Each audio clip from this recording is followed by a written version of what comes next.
Welcome to Thread of Terror. We bring you the creepiest stories from Reddit. Dim the lights, grab a blanket, and hit subscribe so you never miss a scare. What was the creepiest or most paranormal thing that's ever happened to you? Story 1. Unsettling conversations. It started as a tense conversation, something I'd had many times with this person I was once close to. The words quickly turned passive-aggressive, and before long we were arguing. The fight ended abruptly when they stormed off, getting in their car and driving away. I turned to go inside, trying to shake off the feeling of unease, but just as I reached the door, they came back. They stepped out of the car, but something was wrong. The way they moved, the way they spoke, everything had changed. Their tone was different, colder, and the stance was all wrong. The air around us felt heavier, almost suffocating, and I couldn't shake the sense that something was off. As the conversation wore on, they began saying cruel, mean things, words completely out of character for them. I couldn't understand it. I said, "This isn't like you, Josh."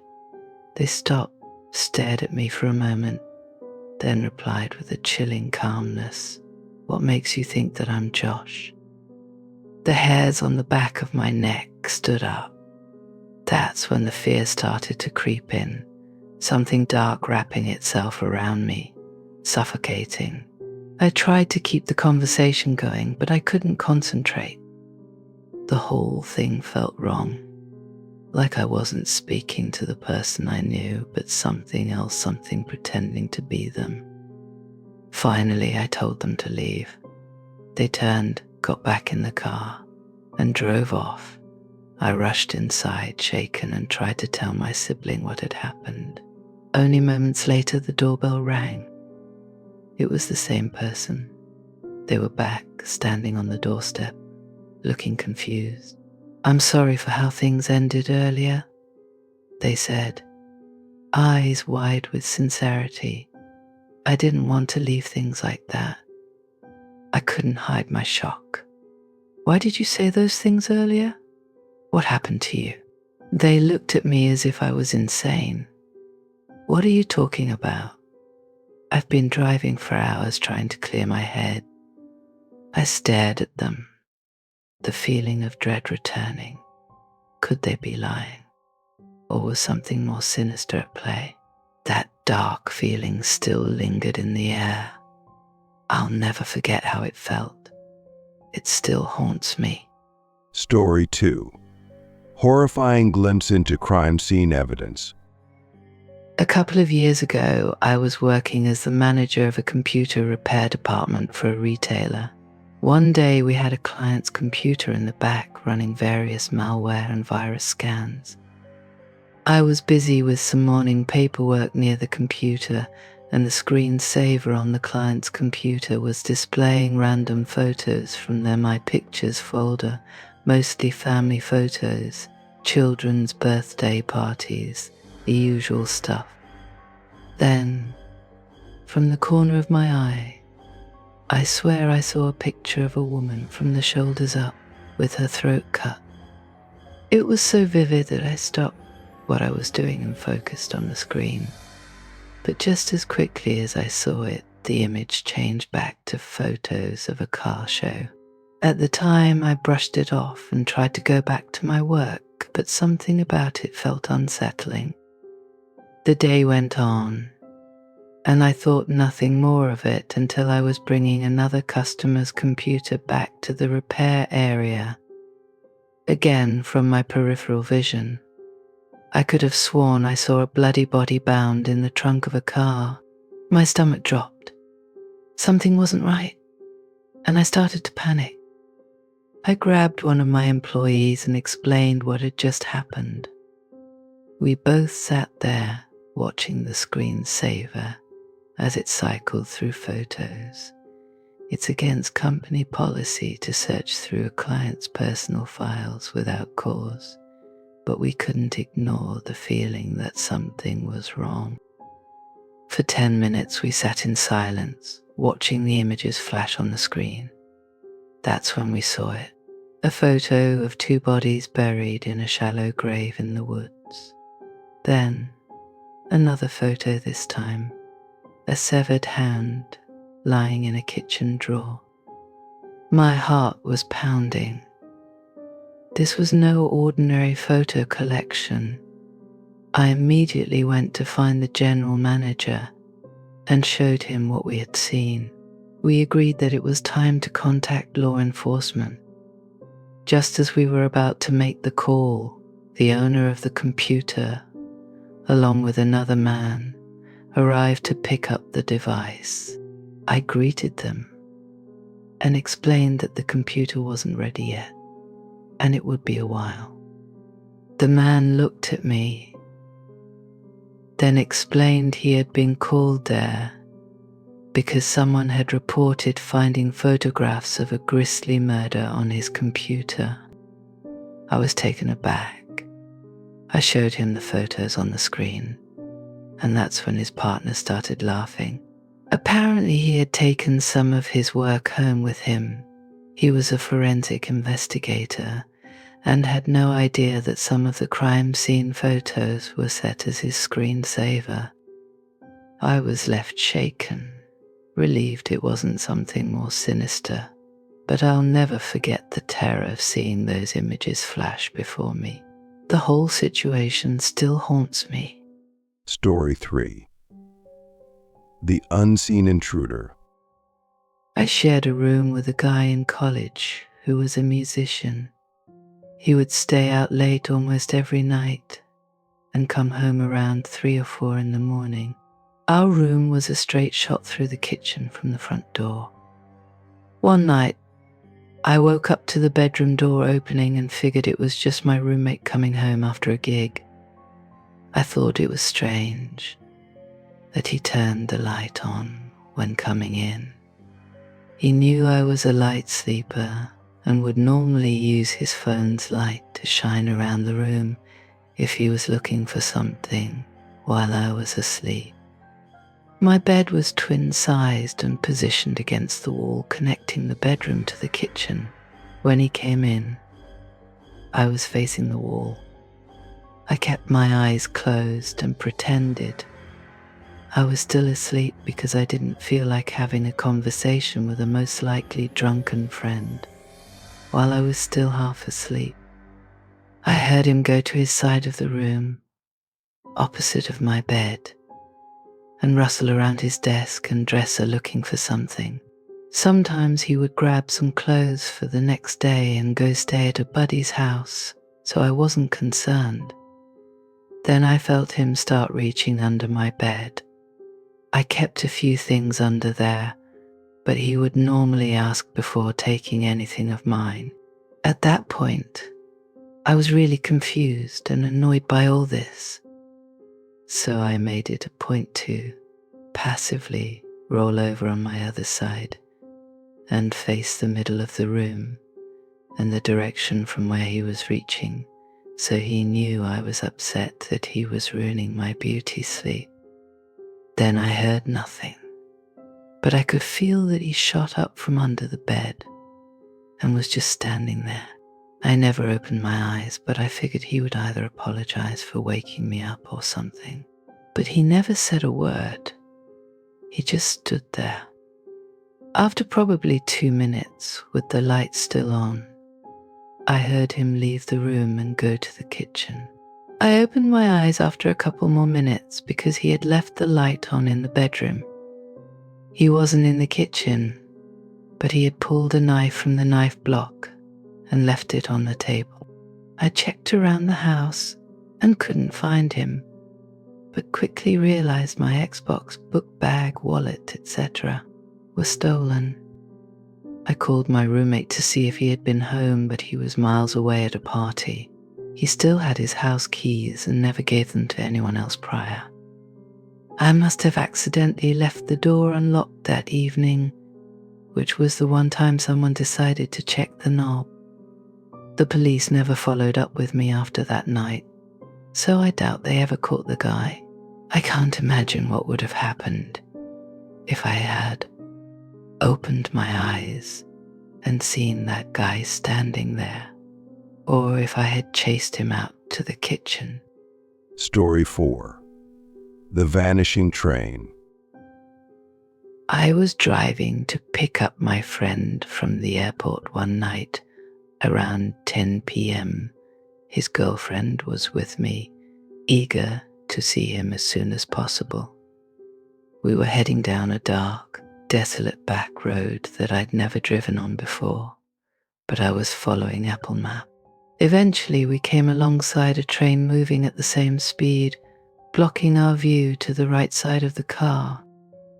After a few minutes of driving like this, we came upon a train yard to our left. It looked like something straight out of a spooky, generic horror movie, all dark and eerie. There was nothing too strange yet, just an unsettling vibe. But then we noticed something strange. The train yard stretched on for what seemed like miles, and we continued to drive alongside it for about 10 minutes. The train on our right and the train yard on our left. The darkness around us felt heavier with each passing minute, and the atmosphere seemed to grow more suffocating. We eventually made it out of the desolate stretch of road and back into more familiar territory, and picked up my friend from the airport. We were eager to tell him about the spooky train yard we had just passed, how it felt like something straight out of a horror movie. We even planned to drive back that same way to show him just how creepy it really was. But when we retraced our route, the train yard was gone. It wasn't there. No trains, no tracks, nothing. The area we had just driven through was completely different, and we couldn't figure out where the train yard had gone. My friend's girlfriend and I were freaking out. We were both sure we had driven right alongside that creepy train yard for a long time, but now it had completely vanished. The drive back felt so much shorter, and everything seemed to change, as if we had passed through some sort of strange, eerie place that no longer existed. Story 5. Babysitting Horror. When I was around 15 years old, I was babysitting for a neighbor girl who lived just down the road from my parents' house. The house itself was old, but it never really gave me a creepy vibe. They had this rat terrier, though, that barked at everything. It was the worst dog I'd ever encountered. Once the little girl went to bed, I sat down in the living room to watch some TV and try to pass the time. But then the dog started acting strange. Instead of barking at the usual things like the door or anyone who walked by, it started barking at the corner of the room. I thought it was odd, but I didn't think much of it at first. Then the dog ran to another room, still barking, and came back again like it was following something invisible. I was getting more uncomfortable, but when the dog finally stayed in the kitchen and continued to bark for a solid 2 minutes, I knew I had to do something. I didn't want the noise to wake up the little girl, so I reluctantly got up and walked into the kitchen to quiet her down. As soon as I stepped into the kitchen, I froze. Every single cabinet door in the kitchen was wide open, every single one of them. My heart started racing, and I grabbed the dog, pulling her back into the living room with me. I sat there for a few moments, just trying to calm down, before I went back into the kitchen to close all the cabinets. At that point, the dad came home, and I didn't waste any time telling him what happened. I was too shaken to stay there much longer, and never went back to babysit again. The worst part was that my parents didn't believe me. They just thought I was making it up. Even now, years later, whenever I think about it, I still get freaked out. The whole experience felt like something wasn't right in that house. Story 6. Unexplained ritual. I am from the Indian town of Bhubaneswar. I have never quite believed in the supernatural or anything outside the purview of science. This creepy incident happened when my grandmother passed away. Being from a traditional family, we performed numerous rituals to ensure her so-called heavenly abode would be pleasant. Most of these rituals didn't make sense to me, and they still don't, but I decided against questioning them as the atmosphere was gloomy and everyone was mourning. One of these rituals was the preservation of lights inside a closed container. As part of the ritual, her children, which included my father, were supposed to take her body from Bhubaneswar to the holy city of Puri, around 50 kilometers away, where the Jagannath temple is located. Her sons were supposed to cremate her there, perform the rituals, and then set her ashes on their way to the Bay of Bengal. Meanwhile, a container would be placed in our home, in the room where she used to live. This container would be filled with sand up to a certain level, and a lighted earthen lamp, called deep in my language, was supposed to be placed inside. The entire container would then be covered completely, and the room would be locked from the outside, so no one could enter until her sons returned from Puri and unlocked the room. Apparently shapes would form on the sand that would indicate the path my grandmother would take to heaven.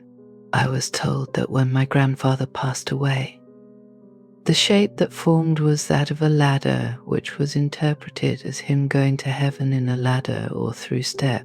Naturally, I thought this was pure nonsense and didn't believe any of it. When my father and his brothers finally returned from the holy city of Puri, the room was unlocked and the container was opened. What I saw surprised and creeped me out. I could clearly see wheel shapes formed all around the earthen lamp. The wheel shapes were not barely visible, they were clearly visible. I even took a photo of it. It still creeps me out to this day how that is possible. Story 7. Ashtray mystery. I don't smoke, and I don't have many friends who do, but I keep several ashtrays at home, just in case. One day, about a year ago, I was looking for some papers and found one of those ashtrays in one of the cupboards. It was completely empty and quite clean, by the way. I was busy that day, so instead of putting the ashtray back in the cupboard, I just left it on the kitchen table and went to do some repair work in the garage. I returned about an hour later, and the ashtray, still sitting on the kitchen table, was filled with cigarette ash. There were no cigarette butts, just ash. I also smelled a faint scent of cigarette smoke in the house. It wasn't as strong as I would have expected, given the amount of ash. As I said, the ashtray was completely empty and clean when I first found it and put it on the table. I grabbed a kitchen knife and searched the entire house, but nobody was there. I checked all the doors and windows, and they were locked. I then searched the house again to see if anything was missing, but everything was where it should be. I called all my friends, even non-smokers, and asked if any of them had dropped by my house that day. They all said no. I also inspected the locks for damage, but they appeared intact. Just to be safe, I changed the locks, but I had trouble sleeping for days after that. I even stored the ash in a bag and keep it in a drawer. Just in case, though, I doubt it will actually prove anything. The day after that bizarre incident, a murder took place in my neighborhood. A mentally disturbed girl with a history of drug abuse stabbed a convenience store cashier to death over an argument about a pack of cigarettes. It seems unrelated, but sometimes I wonder. I don't keep spare keys in the yard or in front of the door, just in case someone is wondering. Story 8. Haunting reminder. In March 2015, my father passed away about a month prior. I hadn't been sleeping well, staying up later and later at night. My father used to always give me a hard time about staying up so late, saying it ruined my sleep schedule and affected my work standard parenting stuff. It was around 2:30 at night, and I was watching YouTube on my PS4. The power in the house flickered. I checked the window, but there was no rain, wind, or anything unusual outside. I figured someone must have hit a pole somewhere. A couple of minutes later, the power went out for a second, but came right back on. Everything seemed fine, which was strange because when the power goes out, electronics usually reset. I checked outside again, nothing was happening. A couple of minutes later, the power went out for almost a whole minute. From the couch, I could see the streetlight outside was still on, and the other houses on the street had power. When the power came back on, everything was exactly as it was. The video resumed where it left off, and the clocks hadn't reset. It was now 2:37 o'clock. I audibly said okay and went to bed. The next morning, I woke up to get ready for work. The clock on the oven said 11 o'clock, but my phone was showing 7:23. It hit me then the time on the oven was the same as when my father had left the house the day he passed. Fast forward to January of this year, on the 3-year anniversary of my father's passing, I couldn't sleep. I was upstairs in my new home, watching Netflix. The power flickered and went out again. Then I immediately said, okay, I'm going to bed.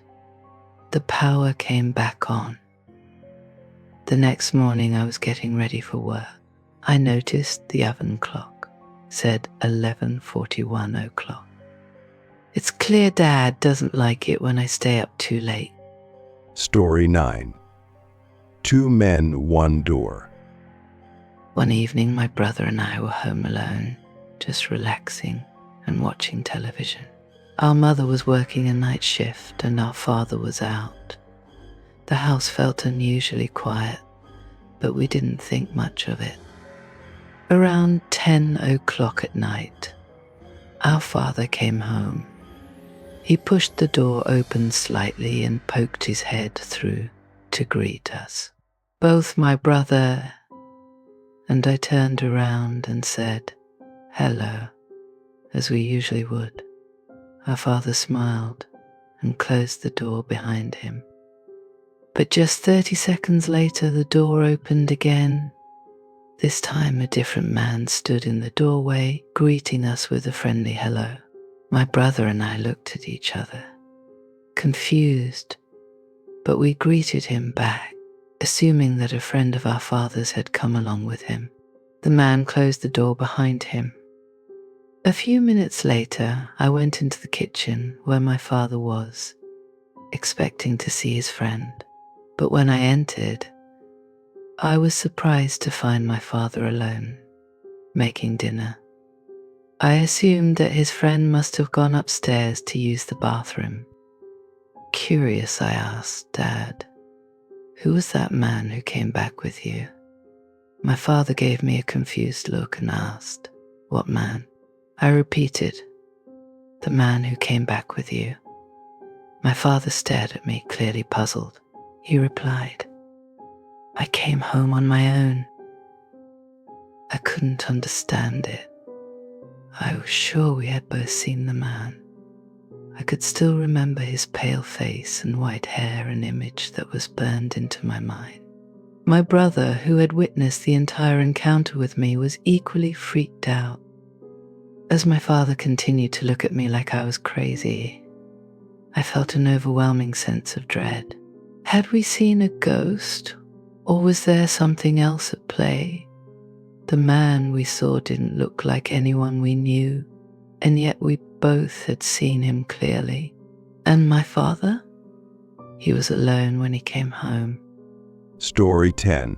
Watcher in the Attic. The house I grew up in always felt strange, as though an unseen presence lingered in the shadows. It was not just my imagination, there was a constant, unshakable feeling of being watched. Shadows flickered at the edges of my vision, and dark mists seemed to dissolve the moment I tried to look directly at them.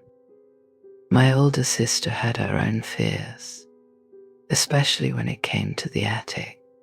She was terrified of that space and would even barricade the attic door whenever we were home alone.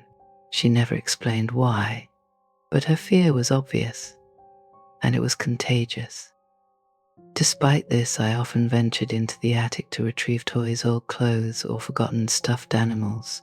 It was a place filled with dusty memories, and I enjoyed rummaging through the boxes. However, the feeling of being watched was much stronger up there. I always felt as though something was lurking just out of sight. One day, I climbed up the creaky stairs to the attic. The air felt heavier than usual, but I brushed it off. As I reached the top, I froze. From behind a large box, I saw it a translucent, pale white head shaped like something alien. Its hollow eyes locked onto mine. I was paralyzed, unable to move, as if the air around me had turned to stone. For what felt like an eternity, I stood there, staring at it.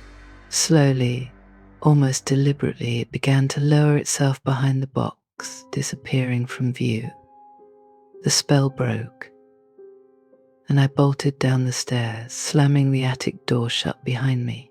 My heart was racing, and I tried to convince myself that I had imagined it, but I knew deep down that what I had seen was real. That moment marked the last time I willingly went into the attic. For years, I kept the encounter to myself. My parents eventually sold the house, and we moved away. In every home I have lived in since, I have never felt that same oppressive sense of being watched. But I will never forget the attic or the pale figure that watched me from the shadows. Thanks for joining us on this terrifying adventure. If tonight's story gave you chills, let us know in the comments below and share your own scary experiences too. Don't forget to leave a like if you want more nightmares and subscribe if you haven't already. Until next time, sleep tight and remember, not all shadows are empty.